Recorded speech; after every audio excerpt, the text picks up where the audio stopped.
En l'état actuel des connaissances, le professionnel de santé n'a pas à proposer la cigarette électronique comme méthode de sevrage ou de réduction contrôlée de la consommation, mais il doit savoir conseiller et accompagner un fumeur qui souhaite utiliser cette méthode. La cigarette électronique est un outil bien documenté de réduction des risques et des dommages par rapport au tabagisme, sans que l'on puisse affirmer l'innocuité totale, d'autant plus si l'usage est prolongé.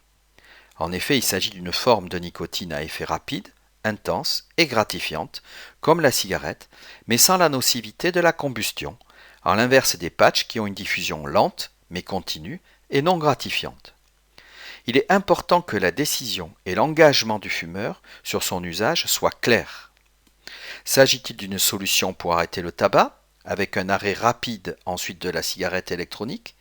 S'agit-il de réduire la consommation de tabac en compensant par la cigarette électronique? S'agit-il d'ajouter du temps de vapotage au temps de tabagisme?